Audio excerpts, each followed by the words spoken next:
I wake up in the morning and I fly to Pasadena, California.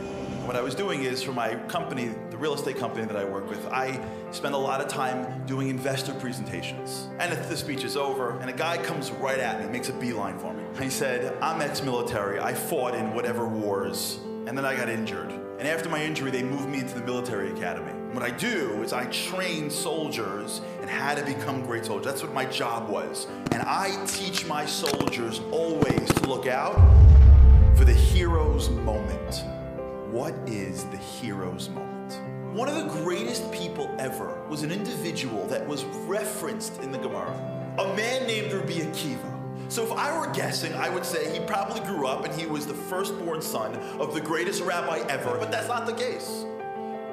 Rabbi Akiva was a shepherd who did not, until the age of 40, even understand Aleph base. 40 years old he starts, and he doesn't become just a rabbi. He becomes the leader of the generation. And not only does he become the leader in Torah, Rabbi Akiva becomes a military giant. And he's got 24,000 students. That's bigger than Lakewood and the Mir and Israel combined. And he's got the right hand of Torah and the left hand of military strength. And he's got God clearly on his side. Sfiras HaOmer. It all starts to unravel. And the students start to die. And it goes from bleak to bleaker to dark to black. What would a reasonable man do next? He'd pack it up, he'd go to his apartment, and he would basically lick his wounds for the rest of his life. And he would say, you know what? I guess Hashem wasn't with me. You know what Rabbi Akiva does? He gets up, brushes himself off, he goes down south and goes, you know what? Let me open up again. I'm only over 100. And he has 5 students. Can you imagine 24,000? Now he's got 5 guys in the front. But guess what? The Gemaras that you learn, the Kabbalah that runs this world, is all being revealed from those 5. And we're in this room today.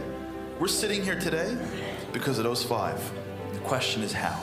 So I'm sitting in Pasadena, California, and my new friend Jim, the military guy, says to me, there's 3 levels of soldiers. They're good soldiers, and there are great soldiers. Great soldiers go the extra mile. And then, in their training, something happens. Something happens when everything goes wrong and everybody quits. And there's always one soldier that never gives up. There's always one that when all reasonableness says stop, says I am never stopping. That's the hero's moment. You could be the greatest guy in the world, but you're not tested until you fall. And when you fall, that's when you decide, that's when you see if you're just great or you're a hero. You know what's amazing about Judaism? We're a nation that is built off the backs of the few heroes every generation. It's when a whole nation stands at the banks of a river and says, how am I going into the river? What are we even doing here? And one Jew, Nachshon, says, I am never giving up. It's one Jew when the whole world is sitting at the edge of Canaan and they say, we can't go in, we can't fight, we're Jews. We can sue them, but we're never gonna fight them. It's one Jew, Kali, that says, Allah na'alef v'nerashnos. It's one Jew, David, that says, Goliath is cursing out God. In every generation, there's those few Jews that when the going gets tough, they never give up. And it's in those small moments where they don't get up that they get all the benefits. There's some parents that never give up on their kids. Their teacher, their coach says that they're gonna be nothing, and some parent says, I'm never giving up on my child ever. And it's in those moments that kid becomes that kid. I'm never giving up on my marriage. I'm never giving up on Judaism. I don't care if it gets hard. I'm gonna do whatever it takes.